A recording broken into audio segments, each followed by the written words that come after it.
ಇದು ಹಳೆ ದ್ವೇಷ ವಿತ್ ಡಿ ಕೆ ಶಿವಕುಮಾರ್ ಅವ್ರ ಫ್ಯಾಮಿಲಿಗೂ ಮತ್ತು ದೇವೇಗೌಡ. ಹಿಂದೆ ಒಂದ್ಸರಿ ಕುಮಾರಸ್ವಾಮಿ ಅವರಿಗೆ ಕೆನ್ನೆಗೆ ಹೊಡೆದಿದ್ರು ಡಿ ಕೆ ಶಿ ಅವರು. ಮತ್ತೆ ಇದು ಇವಾಗ 4ನೇ ತಾರೀಕು ಎಲೆಕ್ಷನ್ ಬಂದು ರಿಸಲ್ಟ್ ಬರ್ತಿದ್ದಾಗ ಇದು ಮುಚ್ಚೋಗುತ್ತೆ. ಇಷ್ಟು ದಿನ ಟೈಮ್ ತೊಗೊಂಡಿರೋದು ನೋಡಿದ್ರೆ ತಪ್ಪಿದೆ ಅಂತಲೇ ಅನಿಸ್ತಾ ಇದೆ. ಎಲ್ಲಿದೆಯಪ್ಪ ಪ್ರಜ್ವಲ್? ಕೊನೆಗೂ ಪ್ರತ್ಯಕ್ಷ ಆಗಿದ್ರಲ್ಲಪ್ಪ ಪ್ರಜ್ವಲ್ ಅವರು. ವಿಡಿಯೋ ಮಾಡೋ ಮೂಲಕ ಕರ್ನಾಟಕ ಜನತೆಗೆ ಮುಖ ತೋರಿಸಿ ಇದು ರಾಜಕೀಯ ಪಿತೂರಿ, ನಂದೇನು ತಪ್ಪಿಲ್ಲ, ನಾನು ಭಾರತಕ್ಕೆ ಬರ್ತೇನೆ, SIT ಮುಂದೆ ಹಾಜರಾಗ್ತೇನೆ ಅಂತ ಹೇಳಿದ್ದೀರಿ. ಬಟ್ ಮೇ 31ಕ್ಕೆ ಫ್ಲೈಟ್ ಬುಕ್ ಮಾಡಿದ್ದೀರಿ ಈಗಾಗಲೇ.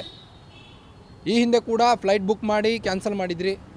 ಬಟ್ ಈ ಬಾರಿ ಆದರೂ ಬರ್ತಾರಾ ಅನ್ನೋದನ್ನು ಕಾದು ನೋಡಬೇಕಾಗಿದೆ. ಈ ಬಗ್ಗೆ ಜನ ಏನು ಹೇಳ್ತಾರೆ ಅನ್ನೋದ್ರ ಬಗ್ಗೆ ತಿಳ್ಕೊಂಡು ಬರೋಣ ಬನ್ನಿ.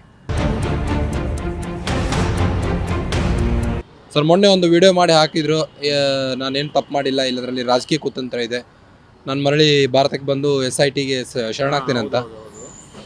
ತಪ್ಪೇ ಮಾಡಿಲ್ಲ ಅಂದರೆ ಯಾಕೆ ತಲೆ ಮೆರೆಸ್ಕೊಳ್ಬೇಕು ಅಂತ? ಸರ್, ಆ ಥರ ಅಲ್ಲ. ಈಗ SITಗೆ ತನಿಖೆಗೆ ಆದೇಶ ನೀಡಿದ್ದಾರೆ. ಅವರು ತಪ್ಪು ಮಾಡಿದರೆ ಶಿಕ್ಷೆ ಆಗುತ್ತೆ. ತಪ್ಪು ಮಾಡಿಲ್ಲ ಅಂತಂದರೆ ನಿರಪರಾಧಿ ಅಂತ ಪ್ರೂವ್ ಆದರೆ ಅವರು ನಿರಪರಾಧಿಯಾಗಿ ಉಳ್ಕೊತಾರೆ ಅಷ್ಟೇ. That's all. ಈಗ 20,000 ವಿಡಿಯೋ ಇತ್ತಲ್ಲ, ಆ ವಿಡಿಯೋಗಳನ್ನ ಡಿಲೀಟ್ ಮಾಡೋಕೆ ಏನಾದರೂ ಜರ್ಮನಿಗೆ ಹೋದ್ರ ಅಂತ ಅದು ಹೆಂಗೆ ಹೇಳೋಕ್ಕಾಗುತ್ತೆ ಸರ್? ಅದು ಅವ್ರ ಮಧ್ಯೆ ನಡೆದಿರೋದು ಹೇಳೋಕ್ಕಾಗಲ್ಲ. ಬಟ್ ತನಿಖೆಯಲ್ಲಿ ಏನಾರು ಆ ಥರ ಇದ್ದರೆ ಹೊರ ಬರುತ್ತೆ ಅಷ್ಟೇ. ಇದು ದೇವೇಗೌಡರ ಫ್ಯಾಮಿಲಿಗೆ ಎಷ್ಟೊಂದು ಹೊಡೆತ ಬಿತ್ತು? ಖಂಡಿತವಾಗ ಅವ್ರ ಇಮೇಜೇ ಇದಾಗಿರುತ್ತೆ. ಯಾಕೆಂತ ಇಮೇಜ್ಗೆ ದೊಡ್ಡ ಹೊಡೆತ ಆ ಥರ ಆಗಿರೋದು. ಅವ್ರಿಗಿರ್ಬೋದು, ಕುಮಾರಸ್ವಾಮಿ ಅವ್ರಿಗಿರ್ಬೋದು, ಅವ್ರ ಫ್ಯಾಮಿಲಿಗೆ ಒಂದು ದೊಡ್ಡ ಹೊಡೆತಾನೆ. ನೀವು ನೋಡ್ಬೋದು, 1 ತಿಂಗಳಾಯ್ತು ಈ ನಾಟಕ ನಡೀತಾ. ಅವ್ರು ಬರ್ತಾರ ಅಂತ. ಅವರು ಮೋದಿ ಶಾಕ್ಗೆ ಹೆದರಿ ಬಂದ್ರ ಅಥವಾ ಅವ್ರ ತಾತ ಬರೆದಂಥ ಲೆಟರ್ಗೆ ಹೆದರಿ ಬಂದ್ರ ಅಂತ? ಇಲ್ಲ, ಅದು ಹೇಳೋಕ್ಕಾಗಲ್ಲ. ಅವ್ರ ಮನಸ್ಸಲ್ಲಿ ಏನಿದೆ ಅಂತ ಯಾರಿಗೆ ಗೊತ್ತಿರುತ್ತೆ, ಹೇಳೋಕ್ಕಾಗಲ್ಲ. ಭಯ ಅನ್ನೋದು ಅವ್ರಿಗೆ, ತಪ್ಪು ಮಾಡಿದರೆ ಖಂಡಿತವಾಗೂ ಭಯ ಅನ್ನೋದು ಇದ್ದೇ ಇರುತ್ತೆ ಅವ್ರಿಗೆ. ತಪ್ಪು ಮಾಡಿಲ್ಲ ಅಂದರೆ ಭಯ ಇರಲ್ಲ ಅಷ್ಟೇ. ಇದರಲ್ಲಿ ರಾಹುಲ್ ಗಾಂಧಿ ಪಿತೂರಿ ಇದೆ ಅಂತಿದ್ದಾರೆ ಅವರು. ಅದೆಲ್ಲ ಹೇಳೋಕ್ಕಾಗಲ್ಲ. ರಾಹುಲ್ ಗಾಂಧಿ ಏನು ಮಾಡೋಕ್ಕಾಗುತ್ತೆ? ಅದೆಲ್ಲ ಸುಮ್ಮನೆ ಹೇಳ್ತಾರೆ ಅಷ್ಟೇ. ರಾಹುಲ್ ಗಾಂಧಿ ಪಿತೂರಿ ಇದೆ ಅಂತ ಹೇಳ್ಬಿಟ್ಟು. ರಾಹುಲ್ ಗಾಂಧಿ ಅವ್ರದ್ದು ಪಿತೂರಿ ಏನಿಲ್ಲ. ಅವರು ಬಂದು ಶರಣಾಗ್ತೀನಿ, ನಾನು SITಗೆ ಮುಂದೆ ಬಂದು ಹಾಜರಾಗ್ತೀನಿ ಅಂತ ಹೇಳಿದ್ದಾರೆ. ಬಂದ ನಂತರ ಏನು ತನಿಖೆ ಆಗುತ್ತೋ, ಅವರು ನಿರಪರಾಧಿ ಅಂತ ಪ್ರೂವ್ ಆಗುತ್ತೋ ಇಲ್ಲ ಅಪರಾಧಿ ಅಂತ ಪ್ರೂವ್ ಆಗುತ್ತೋ ಆಮೇಲೆ ಗೊತ್ತಾಗುತ್ತೆ. ಸರ್, ಇದರಲ್ಲಿ ರಾಜಕೀಯ ಕುತಂತ್ರ ಇದೆಯಾ? ರಾಜಕೀಯ ಕುತಂತ್ರ ಯಾವುದರಲ್ಲಿ ಇರಲ್ಲ ಸರ್, ಎಲ್ಲದರಲ್ಲೂ ಇದ್ದೇ ಇರುತ್ತೆ. ಈಗ ಅಪೋಸಿಷನ್ ಪಾರ್ಟಿಯವರಿಗೆ ಈ ಥರ ಆಗಬೇಕು ಅನ್ನೋದು ಇದ್ದೇ ಇರುತ್ತಲ್ವ, ಆ ಥರ ಇದ್ದೇ ಸಣ್ಣ ಪುಟ್ಟ ಕುತಂತ್ರ ಇರುತ್ತೆ. ಬಟ್ ಕುತಂತ್ರ ಇದ್ರೂ ಕೊನೆಗೆ ಗೆಲ್ಲೋದು ನ್ಯಾಯನೇ. ಈಗ ಭಾರತಕ್ಕೆ ಬರ್ತೀನಿ ಅಂತ ಹೇಳಿದ್ದಾರೆ, ವಾಪಸ್ಸು SITಗೆ ಶರಣಾಗ್ತೀನಿ ಅಂತಿದ್ದಾರೆ. ಈಗಾಗಲೇ ಫ್ಲೈಟ್ ಟಿಕೆಟ್ಸ್ ಬುಕ್ ಆಗಿದೆ. ಬಟ್ ತಪ್ಪೇ ಮಾಡಿಲ್ಲ ಅಂದರೆ ಯಾಕೆ ತಪ್ಪಿಸ್ಕೊಂಡು ಭಾರತ ಬಿಟ್ಟು ಹೋಗಬೇಕು ಅಂತ? ಅದು ಸರ್, ಅದು ಈಗ ಅವರು ಹೇಳಬೇಕಲ್ಲ. ಅದು ನೀವು ಹೇಳ್ತಾ ಇದ್ದೀರಿ ಎಲ್ಲ ತಪ್ಪಿಸ್ಕೊಂಡು ತಪ್ಪು ಮಾಡಿಲ್ಲ ಅಂತೀರ. ಪೇಪರ್ಲಿ ಡೈಲಿ ನ್ಯೂಸ್ ಬರ್ತಾ ಇದೆ ಅವ್ರ ಬಗ್ಗೆ. ಒಂದು 15 ಡೇಸ್ ಆಯಿತು. ಅದು ಏನಾಯ್ತು ಅದು ಅರ್ಥನೇ ಆಗವಲ್ಲ. ಸುಮ್ಕೆ ಒಂದೊಂದು ಡೈಲಿ ಹೊಸ ನ್ಯೂಸ್ ಬರ್ತದೆ. ಅವರು ಒಂದು ಇವರು ಒಂದು ಬಟ್ ಅವ್ರು ಇಲ್ಲ ಅಂತ ಬರಬೇಕಾಗಿತ್ತಲ್ಲ. ಈಗ ನೀವು ಬರ್ತಾರ ಅಂತ ಹೇಳ್ತಾ ಇದ್ದೀರಾ. ಅದು ಯಾವಾಗ ಬರ್ತಾರ ಗೊತ್ತಿಲ್ಲ. ಅದು ಏನು ಅದು ಇದೆ ಒಳಗೆ ಗೊತ್ತಿಲ್ಲ. ಅದು ರಿಯಲ್ ಫ್ಯಾಕ್ಟ್ ಏನಿದೆ ಸರ್? ಇದು ಈ ಒಂದು ಪ್ರಕರಣದಲ್ಲಿ ರಾಜಕೀಯ ಕುತಂತ್ರ ಇದೆಯಾ ಅಂತ? ದೇವೇಗೌಡರ ಫ್ಯಾಮಿಲಿ ಒಂದು ಮರ್ಯಾದೆ ತೆಗಿಬೇಕಂತ ಈ ರೀತಿ ಮಾಡಿದಾರ ಅಂತ? ಸರ್, ಅದು ಹೇಳೋಕ್ಕಾಗಲ್ಲ ಸರ್. ಅದು ಪಾಲಿಟಿಕ್ಸ್ ಇದೆ ಅಲ್ಲ. ಅದು ಒಳಗೆ ಯಾರ್ಯಾರ್ದು ಯಾವ ಥರ ಇದೆ ಯೂಶ್ವಲಿ ಆಗಬಾರ್ದು. ಆ ಥರ ಯಾರದೇ ಇರಲಿ, ಪರ್ಸನಲ್ ಮ್ಯಾಟ್ರ್ ಬರಬಾರ್ದು ಏನೇ ಇರಲಿದ್ರೂ. ಬಟ್ ಅದು ಏನು ಮಾಡ್ತೀರ, ಅದು ಬೈ ಮಿಸ್ಟೇಕ್ ಆಗಿಬಿಟ್ಟಿದೆ. ಅದು ಏನಾಗಿದೆ ಗೊತ್ತಿಲ್ಲ. ಅದು ಫ್ಯಾಕ್ಟ್ಸ್ ಏನಿದೆ ನಿಜ ಗೊತ್ತಾಗವಲ್ಲ ಅದು ಏನಿದೆ ಅಂತ. ಸರ್, ಈಗ ಅವರು ಐಫೋನ್ ಎಲ್ಲಿ ಅಂತ, ಈಗ 20,000 ಇರುವಂಥ ವಿಡಿಯೋ ಒಂದು ಐಫೋನು ಅದು ಮಾಯವಾಗಿದೆ. ಈಗ ಅದರಲ್ಲಿರೋ ರೆಕಾರ್ಡು ಸಹ ಡಿಲೀಟ್ ಮಾಡೋಕೆ ಏನಾದ್ರು ಜರ್ಮನಿಗೆ ಹೋಗಿದಾರ ಅಂತ? ಸರ್, ಅದು ಯಾರು ಗೊತ್ತು ಸರ್? ಅದು ಡೈಲಿ ಹೇಳ್ತಾರೆ ಅಲ್ಲಿ ಹೋಗಿದೆ, ಪೆನ್ ಡ್ರೈವ್ ಹೋಗಿದೆ, ಇವತ್ತು ಪೇಪರಲ್ಲೇ ಕೊಟ್ಟಿದ್ದಾರೆ ಏನೋ ಇದು ಆಗಿದೆ ಅಂತ ಹೇಳೋದು. ಬಟ್ ಅದು ಯಾರದು ಆ ಥರ ನ್ಯೂಸ್ ಇದು ಲೀಕ್ ಮಾಡ್ತಾರ ಗೊತ್ತಿಲ್ಲ. ಅದು ರಿಯಲ್ ಇದೆ, ಫೇಕ್ ಇದೆ ನ್ಯೂಸ್ ಅದು. ಸರ್, ಅದು ಆ ವಿಡಿಯೋದಲ್ಲಿರೋದು ಪ್ರಜ್ವಲ್ ರೇವಣ್ಣನೇ ಅಥವಾ ಏನಿಗೆ ಅಂತ? ಸರ್, ಅದು ಹೇಳೋಕ್ಕಾಗಲ್ಲ ಸರ್. ಅದು ಏನೇ ಅಂತ ಇವಾಗ ಅದು ಫೇಕ್ ನಡೀತಾ ಇದೆ ಇವಾಗ. ಅವರು ಇದೆ, ಅವರಿಲ್ಲ ಇದೆ, ಮೋಸ್ಟ್ಲಿ ಎರಡೂ ಇದೆ ಸರ್ ಅದರಲ್ಲೇ. ಈಗ ಆ ಥರ ಇದ್ರೆ ಆ ಥರ ಹೋಗ್ಬಾರ್ದಲ್ಲ ಅವರು. ಭಾರತ ಬಿಟ್ಟು ಮೇಲೆ ಮುಂಚೆ ಏನು ಹೋಗ್ಯಾರ ಅಂತ ಮುಂಚೆ ಹೋಗೋಕ್ಕಿಂತ ಮುಂಚೆ ಏನು ಕಂಪ್ಲೇಂಟ್ ಏನೂ ಆಗಿರಲಿಲ್ಲ. SITನೂ ರಚನೆ ಆಗಿರಲಿಲ್ಲ, ಅದಕ್ಕೆ ಅವ್ರು ಹೋಗಿದ್ದಾರೆ. ಸರ್, ಇದರಲ್ಲಿ ರಾಜಕೀಯ ಕುತಂತ್ರ ಏನಾದರೂ ಇದೆಯಾ ಅಂತ? ಇದು 100% ಇದ್ರೂ ಇರ್ಬೋದು, ಹೇಳೋಕ್ಕಾಗಲ್ಲ. ತನಿಖೆಯಿಂದ ಅದು ಹೊರಗೆ ಬರ್ಬೇಕು. ಇದು ಮೋದಿ ಶಾಕ್ಗೆ ಹೆದರಿ ಬಂದ್ರ ಅಥವಾ ತಾತನ ಬರೆದ ಒಂದು ಲೆಟ್ರು, ಒಂದು ಲೆಟರ್ ಬರೆದಿದ್ರು, ಬಾರಪ್ಪ ಇದು ಸರಿಯಲ್ಲ, ಕುಟುಂಬಸ್ಥರಲ್ಲಿ ನೀನು ಏಕಾಂಗಿ ಆಗ್ತೀಯಾ, ನಾವೆಲ್ಲರೂ ಮಾತು ಬಿಡ್ತೀವಿ ನಿಮ್ಮ ಜೊತೆ, ಈಗ ಮಾಡಿದ್ರೆ ಹಾಗೆಲ್ಲ ಹೇಳಿದಕ್ಕೆ ಏನಾದರೂ ಬಂದ್ರ ಅಥವಾ ಮೋದಿ ಶಾಕ್ಗೆ ಹೆದರಿ ಬಂದ್ರ ಅಂತ? ಅಲ್ಲ, ಮೋದಿ ಶಾಖೆ ಅಂತಲ್ಲ, ತಾತಂಗೆ ಗೌರವ ಕೊಟ್ಟು ಅವರು ಬಂದಿರ್ಬೋದು, ಹೇಳೋಕ್ಕಾಗಲ್ಲ 100%. ಆ ವಿಡಿಯೋದಲ್ಲಿರೋದು ಅವರೇನಾ ಅಂತ? ಅದು ಮುಖನೇ ತೋರಿಸಿಲ್ವಲ್ಲ ಸರ್, ಇವ್ರದ್ದು ನೈಜವಾದ ಫೋಟೋನೇ ಇಲ್ಲ, ಅಲ್ಲಿ ಇದು ಮಾಡಿ ತೋರಿಸಿದ್ದಾರೆ. ಅದು ಏನಿದ್ರು ತನಿಖೆಯಿಂದ ಹೊರಗಡೆಗೆ ಬರಬೇಕು ಅಷ್ಟೇ. ಸರ್ ಪ್ರಜ್ವಲ್ ರೇವಣ್ಣ ಈಗ ಪೆನ್ಡ್ರೈವ್ ಪ್ರಕರಣದ ಬಗ್ಗೆ ನಿಮ್ಗೆ ಗೊತ್ತಿದೆಯಾ? ಯಾವುದು? ಪ್ರಜ್ವಲ್ ರೇವಣ್ಣ ಪೆನ್ಡ್ರೈವ್ ಪ್ರಕರಣದ ಬಗ್ಗೆ ಗೊತ್ತು. ಈಗ ಭಾರತಕ್ಕೆ ಮರಳಿ ಬರ್ತೇನೆ ಅಂತ ಹೇಳಿದ್ದಾರೆ. ಹಾ. ಬಂದು SITಗೆ ಶರಣಾಗ್ತೇನೆ, ನಂದು ಯಾವುದು ತಪ್ಪಿಲ್ಲ, ಇದರಲ್ಲಿ ರಾಜಕೀಯ ಕುತಂತ್ರ ಇದೆ ಅಂತಿದ್ದಾರೆ. ಹಾ. ಈ ಬಗ್ಗೆ ನೀವೇನು ಮಾಡ್ತೀರಿ? ಈ ರಾಜಕೀಯದಲ್ಲಿ ಯಾರು ಸರಿ ಯಾರು ತಪ್ಪು ಅಂತ ನಂಬೋದು ತುಂಬ ಕಷ್ಟ. ಬರೀ ನಮ್ಗೆ ಪೇಪರಲ್ಲಿ ಬರೋ ನ್ಯೂಸ್ ಓದ್ತೀವಿ, ಅದರಲ್ಲಿ ಯಾರು ತಪ್ಪಿದೆ ನಾವು ಡಿಸೈಡ್ ಮಾಡೋದು ತುಂಬ ಕಷ್ಟ. ಸರ್ ಇದು ದೇವೇಗೌಡರ ಒಂದು ಫ್ಯಾಮಿಲಿಗೆ ಎಷ್ಟರ ಮಟ್ಟಿಗೆ ಮಾನಹಾನಿ ಅಂತ ಒಳ್ಳೆ ಮಾಜಿ ಪ್ರಧಾನಿಯವರು? ಹೌದು, ಖಂಡಿತವಾಗ್ಲೂ ಅವ್ರ ಪ್ರತಿಷ್ಠೆಗೆ ಕುಂದು ಬರುತ್ತೆ. ಆದರೆ ಮುಂದಕ್ಕೆ ಏನಾಗುತ್ತೆ ಡಿಸಿಷನ್ ಅದರ ಮೇಲೆ, ಕೋರ್ಟಲ್ಲಿ ಏನಾಗುತ್ತೆ ಅದ್ರ ಮೇಲೆ. SITಗೆ ಶರಣಾಗ್ತೀನಿ ಅಂತ ಹೇಳಿದ್ದಾರೆ ಪ್ರಜ್ವಲ್ ರೇವಣ್ಣ. ತಪ್ಪೇ ಮಾಡಿಲ್ಲ ಅಂದರೆ ಭಾರತ ಬಿಟ್ಟು ಯಾಕೆ ಹೋಗಬೇಕು ಅಂತ? ಒಂದು ಭಾರತ ಬಿಟ್ಟು ಹೋಗ್ಬೇಕಾಯ್ತು ಅಂದರೆ ಒಂದು ಅವರಿಗೆ ಹೆದರಿಕೆ ಇದೆ, ನಾನು ಇನ್ವಾಲ್ವ್ ಆಗಿದ್ದೀನಿ ಇದರಲ್ಲಿ, ಯಾವುದಾದ್ರು ಸಿಕ್ಕಾಕೊಳ್ತೀನಿ ಅಂತ. ಜೊತೆಗೆ ಅದ್ರ ಮೇಲ್ಗಡೆ ಇಮಿಡಿಯೇಟಾಗಿ ತೆಗೆದು ಒಳಗಡೆ ಹಾಕ್ಬಿಡ್ತಾರೆ. ಆ ಒಂದು ಅವಾಯ್ಡ್ ಮಾಡ್ಕೊಳ್ಳೋದಕ್ಕೋಸ್ಕರ, ತಪ್ಪಿಸ್ಕೊಳ್ಳೋದಕ್ಕೋಸ್ಕರ ಹೊರಗಡೆ ಹೋಗಿದ್ದಾರೆ. ಬಟ್ ಏನಾದರೂ ಕೂಡ ಎಲ್ಲೂ ಕೂಡ ಪ್ರೂಫ್ ಇಲ್ಲ, ನಾವು ಇರೋದಾಗಲಿ ಇದಾಗಲಿ ಯಾವುದೇ ಆಗಲಿ ಪ್ರೂಫ್ ಇಲ್ಲ. ಸೊ ಎನಿಡೇ ವಿಲ್ ಕಮ್ ಔಟ್, ಯಾವುದರಲ್ಲೂ ಕೂಡ ಅವ್ರು ಸಿಗಾಕೊಳ್ಳಲ್ಲ, ಏನೂ ಇಲ್ಲ. ಇದೆಲ್ಲ ರಾಜಕೀಯ ಅಷ್ಟೇ. ಇದರಲ್ಲಿ ದೊಡ್ಡ ದೊಡ್ಡ ರಾಜಕಾರಣಿಗಳ ಕೈವಾಡ ಇದೆ. ಖಂಡಿತವಾಗಿದೆ. ಎಲೆಕ್ಷನ್ ಟೈಮ್ ಅಲ್ಲ, ಸೊ ಅದರಿಂದ ರಾಜಕೀಯಗಳು ಕೈವಾಡ ಇದ್ದೇ ಇದೆ ಇದರಲ್ಲಿ. ಯಾಕೆ ಖುದ್ದಾಗಿ ದೇವೇಗೌಡರ ಒಂದು ಫ್ಯಾಮಿಲಿಗೆ ಈ ಒಂದು ಕುತಂತ್ರ ಅಂತ? ಇದು ಹಳೆ ದ್ವೇಷ ವಿತ್ DK ಶಿವಕುಮಾರ್ ಅವ್ರ ಫ್ಯಾಮಿಲಿಗೂ ಮತ್ತು ದೇವೇಗೌಡರು ಮೊದಲೇ ಅಲ್ಲ. ಹಿಂದೆ ಒಂದು ಸಾರಿ ಕುಮಾರಸ್ವಾಮಿ ಅವರಿಗೆ ಕೆನ್ನೆಗೆ ಹೊಡೆದಿದ್ರು. ಯಾರು? ಇವರು DK ಅವರು. ಆ ಥರ ಅದು ದ್ವೇಷ ಇದ್ದೇ ಇದೆ. ಆ ದ್ವೇಷ ಇನ್ನೂ ಮುಗಿದಿಲ್ಲ, ಆ ದ್ವೇಷ ಇನ್ನೂ ಕಂಟಿನ್ಯೂ ಆಗ್ತಾ ಇದೆ ಅಷ್ಟೇ, ಇನ್ನೇನಿಲ್ಲ. ಸಿದ್ದರಾಮಯ್ಯನವರು ಹೇಳ್ತಿದ್ರು, ಇಲ್ಲ ಇವರೇ ಮೊಮ್ಮಗನನ್ನ ಕಳಿಸಿದ್ರು, ಮಾಡಾದ್ಮೇಲೆ ಇವರೇ ಕಳಿಸೋರಿ ಅಂತ ಹೇಳಿದ್ರೆ. ಇಲ್ಲ, ಇದರಲ್ಲಿ ಆ್ಯಕ್ಚುಲ್ ಆಗಿ Siddaramaiah is very much kind enough to Deve Gowda. So ಏನೇ ಇದ್ರು ಕೂಡ ಮೊದಲೇ ಇನ್ಫಾರ್ಮೇಷನ್ ಕೊಟ್ಟಿರ್ತಾರೆ ದೇವೇಗೌಡರಿಗೆ, ಈ ಥರ ಆಗ್ತಾ ಇದೆ, ದಯವಿಟ್ಟು ನಿಮ್ಮ ಮೊಮ್ಮಗನ ಉಳಿಸ್ಕೊಳ್ಳಿ, ಮಾಡ್ಕೊಳ್ಳಿ ಅಂತ. ಅದು ಇದ್ದೇ ಇರುತ್ತೆ ಸರ್, ಇಲ್ಲಿಂದ ಹೇಳಿರ್ತಾರೆ, ಇನ್ನೊಂದು ಮಾಡಿರ್ತಾರೆ.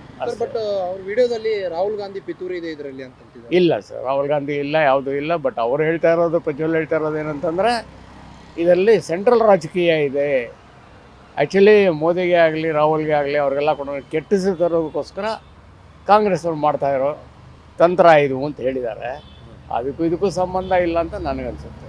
ಸರ್ ಇವರು ಹಾಗಾದ್ರೆ ಪ್ರಜ್ವಲ್ ರೇವಣ್ಣ ಭಾರತಕ್ಕೆ ಬರೋಕ್ಕೆ ಕಾರಣ ಮೋದಿ ಅವರು ಶಾಕೆ ಅಂತೀರಾ? ಖಂಡಿತವಾಗಿ ಮೋದಿ ಶಾಕ್ ಅಂತಲ್ಲ, ಇದು SIT ಮತ್ತು ಇದೆಯಲ್ಲ, ಇವಾಗ ಡಿಪ್ಲೊಮ್ಯಾಟ್ ಪಾಸ್ಪೋರ್ಟ್ ಏನಿದೆ ಅದು ಕ್ಯಾನ್ಸಲ್ ಆಯಿತು ಅಂತಂದರೆ ಈ ಕೆನಾಟ್ ಸರ್ವೈ, ಎಲ್ಲೂ ಹೋಗೋಕ್ಕಾಗಲ್ಲ, ಎಲ್ಲೂ ಇರೋಕ್ಕಾಗಲ್ಲ. Has to come back at any time. ಅದಕ್ಕೋಸ್ಕರ ತೀರ್ಮಾನ ಮಾಡಿ ಬರ್ತಾ ಇದ್ದಾರೆ. ಯಾಕಂದರೆ 10 ದಿನ ಟೈಮ್ ಕೊಟ್ಟಿದ್ರು, ಅಷ್ಟರೊಳಗೆ ನನ್ನ 4-5 ದಿನ ಆಗೋಗುತ್ತೆ. So will come back. Sir ಇದು ಆ 20,000 ವಿಡಿಯೋಗಳು ಏನು ಕ್ಲಿಪ್ಸ್ ಇತ್ವಲ್ಲ, ಎಷ್ಟೇ ಡಿಲೀಟ್ ಮಾಡಿದ್ರು ಆಗಲೇ ಹರಿದಾಡೋಗ್ಬಿಟ್ಟಿದೆಯಲ್ಲ ಆಗಲೇ. ಆಯಿತು, ಅದು 20,000 40,000 ಇರಲಿ, ಬಟ್ ಅದ್ರಲ್ಲಿ ಎಲ್ಲಿದೆ ಪ್ರೂಫು? ಯಾವುದರಲ್ಲೂ ಒಂದರಲ್ಲಾದ್ರೂ ಅವ್ರು ಇದ್ದಾರಾ? ಒಂದರಲ್ಲೂ ಇಲ್ವಲ್ಲ. ಸಿಗ್ತಾ ಇಲ್ಲ ಅಂತ ಈಗ ಅಲ್ಲ, ಒಂದರಲ್ಲೂ ಅವ್ರು ಇಲ್ವಲ್ಲ. ಆದ್ರೂ ಕೂಡ ಪ್ರೂಫ್ ಬೇರೆ ಕಡೆ ಎಲ್ಲ ಓಡ್ತಾ ಇದೆಯಲ್ಲ. ನವೀನ್ ಗೌಡ ಅವ್ರೆಲ್ಲ ಸಿಕ್ಕಾಕೊಂಡಿದ್ದಾರಲ್ಲ, ಅವ್ರು ಹೇಳ್ತಾರೆ ಏನು ಎತ್ತ ಅಂತಂದ್ಬಿಟ್ಟು ಹೇಳ್ತಾರೆ ಅಷ್ಟೇ. ಇದರಲ್ಲಿ ರಾಜಕಾರಣಿಗಳು ಕೈವಾಡ ಇದೆ ಅಂತೀರಾ? ಖಂಡಿತವಾಗಿ ಅವ್ರದ್ದೇ. ಯಾವುದೋ 4 ವರ್ಷದ ಹಿಂದಿಂದ ಇವಾಗ ತೆಗಿಬೇಕು ಜನಕ್ಕೆ ಏನು ಮೆಸೇಜ್ ಕೊಡೋಕೆ ನಿಂತವ್ರೆ ಅಂತ ಇವರೆಲ್ಲ? ಏನು sir, to disturb the mind of the ಜನ. ರಾಜಕಾರಣದಲ್ಲಿ ಇವಾಗ ಎಲೆಕ್ಷನ್ ಟೈಮ್ ಅಲ್ವಾ, ಅದಕ್ಕೋಸ್ಕರ ಈಗಷ್ಟೇ. ಇದು ಇವಾಗ 4ನೇ ತಾರೀಕು ಎಲೆಕ್ಷನ್ ರಿಸಲ್ಟ್ ಬರ್ತಿದ್ದಾಗಲೇ ಇದು ಮುಚ್ಚೋಗುತ್ತೆ. ಹಿಂದೆ ಅದೇ ಥರ ಎಷ್ಟೋ ಆಯ್ತಲ್ಲ, ಜಾರಕಿಹೊಳಿದಾಯಿತು, ಏನಾಯ್ತು ಆಮೇಲೆ ಕ್ಲೋಸ್ ಆಯಿತು. ನೇತ್ರಾದೇನಾಯಿತು, ಅಂಜಲಿದೇನಾಯಿತು, ಎಲ್ಲ ಹಂಗೆ. ಏನಂತಂದರೆ ಮನುಷ್ಯರಿಗೆ ದಿನ ಹೋಗ್ತಿರ್ತಾರೆ, ಅವರು ಮರಿತಾ ಬರ್ತಾರೆ. ಸೊ ಇವಾಗ ಎಲೆಕ್ಷನ್ದು ಏನು ಮಾಡೋಕ್ಕಾಗಲ್ಲ ಸರ್, ಯಾಕೆಂದರೆ ಎಲ್ಲ ರಾಜಕಾರಣಿಗಳ ಕೈ ಮಾಡಿರೋದ್ರಿಂದ ಜನಪ್ರತಿನಿಧಿಗಳು ಏನು ಮಾಡೋಕ್ಕಾಗಲ್ಲ. ಎರಡನೇದ ಎಲೆಕ್ಷನ್ ಟೈಮಲ್ಲೇ ಏನಕ್ಕೆ ಬಂತು ಪಾಯಿಂಟು? ಎಲೆಕ್ಷನ್ ಟೈಮಲ್ಲೇ ಏನಕ್ಕೆ ಬಂತು ಆಯಿತಾ? ಸೆಕೆಂಡ್ ಒನ್ ಬಂದು ಅವ್ರು ತಪ್ಪು ಮಾಡಿಲ್ಲ ಅನ್ನೋದು ಓಕೆ, ಆದರೆ ಏನಕ್ಕೆ ಆಚೆ ಹೋದರು? ಯಾಕಂದರೆ ದೇವೇಗೌಡರು ಹೇಳಿದ್ದಾರೆ ಶರಣಾಗತಿ ಅಂತ. ಅಲ್ಲಿವರೆಗೆ ಏನಕ್ಕೆ ಅವ್ರು ಚಾನ್ಸ್ ಕೊಟ್ಟರು, ಏನಕ್ಕೆ ಅಷ್ಟು ರಿಸ್ಕ್ ತಗೊಂಡ್ರು? ಇದು ನಾವು ಲಾಯರ್ ಓದ್ತಾ ಇರೋದು ನಮ್ಗೆ ಇದಿದೆ, ಓಕೆನಾ? ಅದು ನಮ್ಮ ಪಾಯಿಂಟು. ಏನಕ್ಕೆ ಇದು ಮಾಡಬೇಕು? ಇಷ್ಟು ದಿವಸ ಎಳೆದಾಡೋವಂಥದ್ದು ಏನಿದೆ ಎಲೆಕ್ಷನ್ ಟೈಮಲ್ಲೇ? ಜನಕ್ಕೆ ಏನಕ್ಕೆ ಸುಮ್ಮನೆ ಮೈಂಡ್ ಡೈವರ್ಟ್ ಮಾಡಬೇಕು? ಅಂದ್ರೆ ಎಲೆಕ್ಷನ್ ಮುಗಿದಾದ್ಮೇಲೆ ಪೆಂಡ್ರೈವ್ ಇದು ಮಾಡಿರೋದಲ್ಲ, ರಿವೀಲ್ ಮಾಡಿರೋದಲ್ಲ. ಅಂದರೆ ಅವ್ರಿಗೇನು ಗಿಮಿಕ್ಕೇ ಇದಲ್ಲ, ಇನ್ನೇನು ಇಲ್ಲ.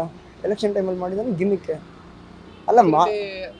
ರಾಜಕೀಯ ನಾಯಕರು ಅಂದ್ರೆ ಕೈವಾಡ ಇದೆಯಾ ಅಂತೀರಾ? ಅದು ನಾನು ಏನು ಹೇಳಕ್ಕೆ ಬರಲ್ಲ ಸರ್. ಮೀಡಿಯಾ ಪೊಲಿಟಿಕಲ್ ಬಗ್ಗೆ ಇಂಟ್ರೆಸ್ಟ್ ಇಲ್ಲ ನನಗೆ. ಬಟ್ ಮಾಡೋ ಕೆಲಸಗಳೇ ತುಂಬ ಇದೆ ಅಲ್ವಾ? ಮೆಜೆಸ್ಟಿಕಲ್ಲಿ ಹೋಗಿ ರೋಡ್ಗಳು ನೋಡಿ ಹೆಂಗಿದೆ. ಮಳೆ ಬಂದರೆ ಎಷ್ಟು ಬ್ಲಾಕ್ ಆಗುತ್ತೆ, ಟ್ರಾಫಿಕ್ ಎಷ್ಟು ಆಗುತ್ತೆ. ಅದನ್ನೆಲ್ಲ ಯಾಕೆ ಯಾರು ತಲೆ ಕೆಡಿಸ್ಕೊಳ್ಳಲ್ಲ? ಅವ್ರು ಪೆಂಡ್ರೈವ್ ಅವ್ರದ್ದೇನೋ ಬಿಡಿ, ಅವ್ರೇನೋ ಅರೆಸ್ಟ್ ಆಗ್ತಾರೋ ಬಿಡ್ತಾರೋ ಅದು ಬ್ಯಾಡದೇ ಇರೋ ವಿಷಯ. ಬಟ್ ಜನಕ್ಕೇನೋ ಯೂಸ್ ಆಗೋವಂಥದ್ದು ಏನೋ ಮಾಡ್ಬೋದಲ್ವಾ? ರೋಡ್ಗಳ್ದಾಗಲಿ ವಾಟ್ರದಾಗಲಿ ಮಳೆ ಬಂದರೆ ಅಷ್ಟೊಂದು ಟ್ರಾಫಿಕ್ ಆಗುತ್ತೆ, ಇದಾಗುತ್ತೆ. ಅದ್ರ ಬಗ್ಗೆ ಏನಕ್ಕೆ ರಾಜಕೀಯದವ್ರು ತಲೆ ಕೆಡಿಸ್ಕೊಳ್ಳಲ್ಲ? ಬ್ಯಾಡದೇ ಇರೋ ಇನ್ಫಾರ್ಮೇಷನ್ ಇದು ಮಾಡ್ತಾರಲ್ಲ ಯಾಕೆ? ಒಂದು ತಿಂಗಳಿಂದ ಪ್ರಜ್ವಲ್ ಅವರ ಬರುವಿಕೆಗಾಗಿ ಇಡೀ ಕರ್ನಾಟಕದ ಜನತೆ ಕಾಯ್ತಾ ಇತ್ತು. ಹೌದು. ಈಗ ಬಂದು SIT ಶರಣಾಗ್ತೀನಿ ಅಂದಿದ್ದಾರೆ. ನಾನು ತಪ್ಪೇ ಮಾಡಿಲ್ಲ, ಇದ್ರಲ್ಲಿ ರಾಜಕೀಯ ಪಿತೂರಿ ಇದೆ ಅಂತೆಲ್ಲ ಹೇಳಿದ್ರು ನಿನ್ನೊಂದು ವಿಡಿಯೋ ಬಿಟ್ಟು. ಮತ್ತೆ ತಪ್ಪು ಮಾಡಿಲ್ಲ ಅಂದ್ರೆ ದೇಶ ಬಿಟ್ಟು ಯಾಕೆ ಹೋಗ್ಬೇಕು ಅಂತ? ಈಗ ತಪ್ಪು ಮಾಡಿಲ್ಲ ದೇಶ ಬಿಟ್ಟು ಹೋಗಿದ್ದು ಯಾವ ರೀಸನ್ ಯಾರಿಗೇನು ಗೊತ್ತಿಲ್ಲ ವಿಷಯ, ಆಯಿತಾ? ಈಗ ಯಾರ್ದು ತಪ್ಪು ಯಾರ್ದು ಪ್ರೂಫ್ ಎಂಥದ್ದಿಲ್ಲ. ಈಗ ರಾಜ್ಯಕ್ಕೆ ಅಂದರೆ ಒಬ್ಬರೊಬ್ಬ ದೇಶದ ಇದ್ದೇ ಸುಳ್ಳು ಅಪಾರಾಧನೆ ಮಾಡೋ ಇದ್ದೇ ಇದೆ. ಕಾಂಗ್ರೆಸ್ ಆಗಲಿ BJP ಆಗಲಿ ಯಾವ ಪಕ್ಷವಾಗಲಿ ಅದನ್ನು ನಂಬಲಿಕ್ಕೆ ಈ ಪ್ರೂಫ್ ಹಿಡ್ಕೊಂಡು ಹೇಳಬೇಕು, ಇಂಥವ್ರು ಯಾವುದು ತಪ್ಪು, ನೀನು ಈ ಥರ ಪೆಂಡ್ರೈವ್ ಮಾಡಿದ್ದಿ, ದಟ್ಸ್ ಕರೆಕ್ಟ್ ಮೀನಿಂಗ್. ಸುಮ್ಮನೆ ಒಬ್ಬರ ಮೇಲೆ ಅಪರಾಧ ಮಾಡೋದು ಸರಿಯಲ್ಲ. ಸರ್ ಹಾಗಾದ್ರೆ ಅವ್ರು ಮಾಡಿಲ್ಲ ಅಂತೀರಾ? ನಾನು ಮಾಡಿಲ್ಲ ಅಂತ ನಾನೇನು ಹೇಳುವುದಿಲ್ಲ, ಮಾಡಿದ್ದಾರೆ ಅಂತ ನಾನು ಹೇಳಲ್ಲ. ಅವ್ರ ದೇಶ ಅದರ್ ದನ್ ಕಂಟ್ರಿ ಹೋಗಲಿಕ್ಕೆ ಏನೋ ಬೇರೆ ರೀಸನ್ ಇರ್ಬೋದು, ಹೇಳಲಿಕ್ಕಾಗಲ್ಲ. ಅದೇ ಮೂಮೆಂಟಲ್ಲಿ ಹೋಗಿರ್ತಾರೆ ಅವರು. ಅದನ್ನು ಇಟ್ಕೊಂಡು ಇವರು ದೇಶ ಹಾರಿಕೊಂಡು ಹೋಗಿದ್ದಾರೆ, ಇಂಡಿಯಾ ಬಿಟ್ಟು ಹೋಗಿದ್ದಾರೆ ಅಂತ ಹೇಳಲಿಕ್ಕಾಗಲ್ಲ. ನಾವು ಅದನ್ನು ಪ್ರೂಫ್ ಮಾಡಲಿ. ಇಷ್ಟೆಲ್ಲ ಇದೆಲ್ಲ CID ಕ್ರೈಮ್ ಎಲ್ಲ ಇದೆಲ್ಲ. ಹಾಗಾದ್ರೆ ಒಂದು ತಿಂಗಳು ಜಗ್ಗೋದೇ ಬೇಕಾಗಿರ್ಲಿಲ್ಲ. ಇಂಡಿಯಾ ನಾನು ತಪ್ಪೇ ಮಾಡಿಲ್ಲ ಅಂದ್ರೆ ಇಂಡಿಯಾದಲ್ಲೇ ಇದ್ಕೊಂಡು ಎದುರಿಸಬಹುದಿತ್ತಲ್ಲ. ಸರ್ ನನಗೆ ನಾನು ಹೇಳಿಲ್ಲ ನಿಮಗೆ, ಅವರು ತಪ್ಪು ಮಾಡಿ ಓಡಿದಲ್ಲ ಔಟ್ ಆಫ್ ಇಂಡಿಯಾ. ಅದ್ರ ಮೊದಲೇ ಏನೋ ಫಿಕ್ಸ್ ಮಾಡಿದ್ದಾನೆ ಟೈಮ್ ಹೋಗ್ಲಿಕ್ಕೆ. ಅದೇ ಮೂಮೆಂಟಲ್ಲಿ ಇದು ಬಂತು ಕೇಸು ಪೆಂಡ್ರೈವ್ ಬಗ್ಗೆ. ಆದ ಕಾರಣ ಅವರನ್ನು ಈ ಥರ ತಿಳ್ಕೊಳ್ತಾರೆ ಜನಗಳು. ಅವನು ಓಡಿದ್ದಾನೆ, ಔಟ್ ಆಫ್ ಇಂಡಿಯಾ ಹೋಗಿದ್ದಾನೆ, ಫಾರಿನಲ್ಲಿ ಇದ್ದಾನೆ ಅಂತ. ಆ ಥರ ಇರ್ಬೋದು, ಹೇಳಲಿಕ್ಕಾಗಲ್ಲ. ನಂಗೆ ಹೇಳಲಿಕ್ಕಾಗುತ್ತೆ ಅದನ್ನು? ಪ್ರೂಫ್ ಇಲ್ಲವಲ್ಲ ಯಾರ ಥರನೂ. ಅವನೇ ಮಾಡಿದ ಪ್ರೂಫ್ ಇದೆಯಾ ಹೇಳಿ ಫಸ್ಟ್ ನನಗೆ? ರೆಕಾರ್ಡಿಂಗ್ ಇದಾವಲ್ಲ, ಕ್ಲಿಪ್ಸ್. ರೆಕಾರ್ಡ್ ಯಾರು ಕೇಳಿದವ್ರು ಯಾರು? ರೆಕಾರ್ಡ್ ಎಲ್ಲರೂ ಮಾಡ್ತಾರೆ ಸರ್. ಈಗ ಸರ್ ವಿಡಿಯೋದಲ್ಲಿ ಅವ್ರದ್ದು ಸ್ವಲ್ಪ ಇಷ್ಟು ಇದು ಬಂದಿದೆ. ಅದು ಸರ್ ಈಗಿನ ಗ್ರಾಫಿಂಗ್ ಏನು ಬೇಕಾದ್ರೂ ಮಾಡ್ತಾರೆ, ನನ್ನನ್ನು ಬೇಕಾದ್ರೆ ಮೋದಿನೂ ಮಾಡ್ತಾರೆ. ಅದು ಹೇಳಲಿಕ್ಕಾಗಲ್ಲ. ಈಗ ಟೆಕ್ನಾಲಜಿ ಆ ಥರ ಇದೆ, ಹೇಳಲಿಕ್ಕಾಗಲ್ಲ. ಅದೆಲ್ಲ ನಾವು ಕೇಳಲಿಕ್ಕಾಗಲ್ಲ, ಮಾಡಲಿಕ್ಕಾಗಲ್ಲ. ಪ್ರೂಫ್ ಇರಬೇಕು ಮೈನು. ಪ್ರೂಫ್ ಇರೋದು ಯಾರಾಗಲಿ, ನೀವಾಗಲಿ ನಾನಾಗಲಿ, without proof can't to anything ಮಾತಾಡ್ಲಿಕ್ಕಾಗಲ್ಲ. ಮೋದಿ ಶಾಕ್ ಏನಾದರೂ ಹೆದರಿ ಭಾರತಕ್ಕೆ ವಾಪಸ್ ಆಗ್ತಿದ್ದಾರೆ? ಮೋದಿ ಎದರಿಯಾ? ಈಗ ಇಲ್ಲ ನಂದು ಅವ್ರದ್ದು ಇದನ್ನ ವೀಸಾನ ರದ್ದು ಮಾಡಿ. ಈಗ ಭಾರತಕ್ಕೆ ಬರ್ತಾರೆ ಅಂದರೆ ಅವರು ಬರೋ ಟೈಮ್ ಆಯಿತು, ಬರ್ತಾರೆ, ಬರ್ಲಿಕ್ಕೆ ಸಾಕು, ಹೇಳಲಿಕ್ಕಾಗಲ್ಲ, ಆಯಿತಾ? ಆದರೆ ಭಾರತ ಬಿಟ್ಟು ಹೋಗಿದ್ದು ಇವರಿಗೆ ಭಯಪಟ್ಟು ಹೋಗಿದ್ದು ಅಂತ ನಾನು ಹೇಳಲ್ಲ, ಅಲ್ಲ ಅಂತ ನಾನು ಹೇಳ್ತೇನೆ. ಯಾಕೆ ಪ್ರೂಫ್ ಬೇಕು. ಪ್ರೂಫ್ ವಿದೌಟ್ ಪ್ರೂಫ್ ನಾವು ಏನು ಮಾಡ್ಲಿಕ್ಕೆ ಆಗಲ್ಲ. ಸರ್ ಇದು ದೇವೇಗೌಡರ ಫ್ಯಾಮಿಲಿ ವಿರುದ್ಧ ನಡೀತಿರುವಂಥ ಕುತಂತ್ರ ಅಂತೀರಾ? ಇಲ್ಲ, ಸಾರಿ, ನನ್ನ ಪ್ರಕಾರ ಅಲ್ಲ ಅನಿಸ್ತದೆ. ಇಲ್ಲ. ಸಿದ್ದರಾಮಯ್ಯನವ್ರು ಹೇಳ್ತಿದ್ರು ಇಲ್ಲ ಎಲ್ಲ ಅವರು ತಾತನೇ ಅವನ್ನ ಫಾರಿನ್ಗೆ ಕಳಿಸಿ. ಹೇಗೆ ಸಿದ್ದರಾಮಯ್ಯ ಪ್ರೂಫ್ ಇದೆಯಾ? ಅದೇ ಪ್ರೂಫ್ ಇದೆಯಾ? ನಾನು ಹೇಳ್ತೇನೆ ಪ್ರೂಫ್ ಇದೆಯಾ ಸರ್. ಯಾರು ಏನು ಬೇಕು ಹೇಳ್ತಾರೆ ಸರ್, ಅದನ್ನು ನಂಬಲಿಕ್ಕೆ ಆಗಲ್ಲ. ಅದನ್ನು ಇದು ಪ್ರೂಫ್ ಇಟ್ಕೊಂಡು ಮಾಡಿ ಏನಿದ್ರು. ಈಗ ನಾವು ಇನ್ನು ಕೋರ್ಟಿಗೆ ಹೋದರೆ ಅವನು ಪ್ರೂಫ್ ಕೇಳ್ತಾರೆ ಲಾಯರು. ನಾನು ಏನೋ ಹೇಳ್ಬೋದು, ನಾವು ಬಳಿ 10 ಕೋಟಿ ಕೊಟ್ಟಿದ್ದೇನೆ, ಅವನಿಗೆ 1000 ಕೋಟಿ ಕೊಟ್ಟಿದ್ದೆ ಅಂತ ಹೇಳ್ಬೋದು. Proof without proof out judge ಅಲ್ವಾ? ಮತ್ತೆ ಸರ್ ಇಲ್ಲ ವಿಡಿಯೋ ಡಿಲೀಟ್ ಮಾಡೋಕೆ ಜರ್ಮನಿಗೆ ಹೋಗೋರೆ ಅಂತಂದ್ರೆ ಸರ್ ವಿಡಿಯೋ ಡಿಲೀಟ್ ಮಾಡಿ ಜರ್ಮನಿ ಹೋಗ್ಬೇಕು. ನಮ್ಮ ಇಷ್ಟು ದೊಡ್ಡ ಇಂಡಿಯಾನಲ್ಲಿ ಟೆಕ್ನಾಲಜಿ ಅಲ್ವಾ, ಇಲ್ಲೇ ಮಾಡ್ಲಿಕ್ಕೆ ಆಗಲ್ಲ. ಅದನ್ನು ಅಲ್ಲಿ ಹೋಗಿ ಬಂದಾಗ ಹತ್ತಿದ್ದೇನಾ? ನೀವೆಲ್ಲಿ ನೋಡೋಣ ಎಂತೆಂಥ ನಮ್ದು ಟೆಕ್ನಾಲಜಿ ಇಂಡಿಯಾದಲ್ಲಿ ಇದೆ. ಈಗ ಈ ಮೋದಿ ಗೌರ್ಮೆಂಟ್ ಬಂದ ನಂತರ ಬಟ್ ಆ ಮೊಬೈಲೇ ಕಾಣೆ ಆಗಿದೆ ಅಂತಾರಲ್ಲ ಈಗ. ಸರ್ 1000 ಹೇಳ್ತಾರೆ ಸರ್ ಎಲ್ಲನೂ. ಅದು ನಾವು ನಂಬಲಿಕ್ಕೆ ಆಗಲ್ಲ. 1000 ವಿಷಯ ಹೇಳ್ತಾರೆ ಎಲ್ಲನೂ. ಮೊಬೈಲ್ ಕಾನ್ ಆಗಿದೆ, ಮೊಬೈಲ್ ನೀರಿಗೆ ಬಿದ್ದಿದೆ, ನದಿಗೆ ಬಿದ್ದಿದೆ, ಎಲ್ಲರೂ ಹೇಳ್ತಾರೆ. ಅದನ್ನು ನಾವು ನಂಬಲಿಕ್ಕೆ ಆಗಲ್ಲ. ಅದನ್ನೆಲ್ಲ 1000 ಹೇಳ್ತಾರೆ. ನಾನು ಹೇಳುವ ಇದು ರಾಜ್ಯಕ್ಕೆ ಇದ್ದೇ ಇರಲಿಕ್ಕೆ ಸಾಕು. ಈಗ ರಾಜ್ಯಕ್ಕೆ ಜಾಸ್ತಿ ಆಗ್ತದೆ ಅಪಾದನೆ ಮಾಡೋದು, ಅಲ್ಲಿ ಇಲ್ಲಿ ಅಪಾದನೆ ಮಾಡೋದು, ರಾಜ್ಯಕ್ಕೆ ಸಂಬಂಧಪಟ್ಟದ್ದು ತಾನೆ ಎಲ್ಲರೂ ಮಾಡೋದು. ಹೇಳಲಿಕ್ಕಾಗಲ್ಲ ಏನಂತೇಳಿ. ಆದರೆ ಎಷ್ಟು ಹೆಣ್ಣು ಮಕ್ಕಳ ಒಂದು ಗೌರವ. ಹಾಂ ಸರ್, ಹೆಣ್ಣು ಮಕ್ಕಳು ಸರ್ ಹೇಳ್ತಾರೆ ಸರ್, ಕರೆಕ್ಟ್. ಯಾವ ಹೆಣ್ಮಕ್ಳು ಪ್ರೂಫ್ ಇದು ಬಂದು ಕಂಪ್ಲೇಂಟ್ ಕೊಟ್ಟಿದ್ದಾರೆ ನೋಡೋಣ. ಇಂಥ ನನಗೇನೋ ಈ ಥರ ಆಗಿರುತ್ತೆ. ಭಯ ಇರ್ಬೋದಲ್ಲ ಅವ್ರಿಗೂ, ರಾಜಕೀಯ ಭಯ. ನೀವು ಭಯ ಅಂತಾರೆ, ಮತ್ತು ಅವ್ರು ಹೆಂಗೆ ನೀವು ಹೇಳ್ತೀರಾ ಹೆಣ್ಮಕ್ಕಳಿಗೆ ಮೋಸ ಮಾಡಿದ್ದಾರೆ ಅಂತ ಹೆಂಗೆ ಹೇಳ್ತೀರಾ? ಸಿಗುತ್ತೆ ಹಾಕು ಹೆಣ್ಮಕ್ಳು ಬಂದು ಕಂಪ್ಲೇಂಟ್ ಕೊಟ್ಟರೆ ತಾನೇ ಅವ್ರಿಗೆ ಈ ಥರ ಇದ್ದ ಪ್ರೂಫ್ ಹೇಳೋದು. ಅವರು ಆಯ್ತಪ್ಪ ಈ ಥರ ಹೆಣ್ಮಕ್ಕಳಿಗೆ ಮೋಸ ಮಾಡಿದ್ದಾರೆ ಅಂತ ತಿಳ್ಕೊಂಡು. ಯಾವ ಹೆಣ್ಮಕ್ಳು ಬಂದು ಮಾಡಿಲ್ಲಲ್ಲ ಅಲ್ಲಿ, ಅದು ಹೆಂಗೆ ಹೇಳ್ತೀರಾ ನೀವು? ಅದೇ ತಪ್ಪು ಮಾಡಿರೋರೇ ಆ ಥರ ಓಡೋಗೋದು, ತಪ್ಪು ಮಾಡಿಲ್ಲದೆ ಇರೋರು ಡೈರೆಕ್ಟಾಗಿ ಬಂದು ಫೇಸ್ ಮಾಡ್ತಾರೆ ಎಲ್ಲ ಪ್ರಾಬ್ಲಮ್. ಅದೇ ರೀಸನ್ ಇರೋದು. ಎಲ್ಲರಿಗೂ ಗೊತ್ತಾಗಿರೋ ಥರ ಪ್ರೂಫು ಇರೋದ್ರಿಂದ ಅದು ತಪ್ಪು ಮಾಡಿದ್ದಾರೆ ಅಂತಲೇ ಎಲ್ರಿಗೂ ಇವಾಗ ಇದಾಗಿದೆ. ಇರ್ಬೋದು, ಯಾಕಂದರೆ ಅವ್ರ ಆಪೋಸಿಷನ್ನು ಅವರು ಇವರು ಇಬ್ರಿಗೂ ಅವ್ರ ಮೇಲೆ ಇವರು, ಇವ್ರ ಮೇಲೆ ಅವರು ಇದು ಮಾಡ್ತಾನೆ ಇರ್ತಾರೆ. ಜನರಿಗೆ ಇರೋದು ಅವರ ಇದನ್ನ ಎಲ್ಲ ಗೊತ್ತಾಗಲಿ ಅಂತ ಮಾಡ್ತಾರೆ. ಎಲ್ಲ ಅವರು ಮಾಡಿರೋ ಇದೆಲ್ಲ ಏನೇನು ಕೆಟ್ಟ ಕೆಲಸಗಳು ಮಾಡಿರೋದೆಲ್ಲ ಬಯಲಾಗಲಿ ಅಂತ ಮಾಡ್ತಾರೆ. ಇರುತ್ತೆ, ಪ್ರೂಫ್ ಇದ್ದರೆ ಅದು ಇದ್ದೇ ಇದೆ. ಯಾಕಂದರೆ ಇಲ್ಲ ಅಂತ ಹೇಳೋಕ್ಕಾಗಲ್ಲ, ಸ್ವಲ್ಪನಾದರೂ ಅದ್ರ ಇದ್ದೇ ಇರುತ್ತೆ. ಎಲ್ಲ ನೀವೇ ನೋಡ್ತಿರ್ಬೋದು ಟಿವಿಯಲ್ಲಿ, ಬರೀ ಅವ್ರು ಬರ್ತಾರ ಅಂತ ಅವ್ರು ಬರುವಿಕೆಗೆ ಕಾಯ್ತಾ ಇದ್ರು.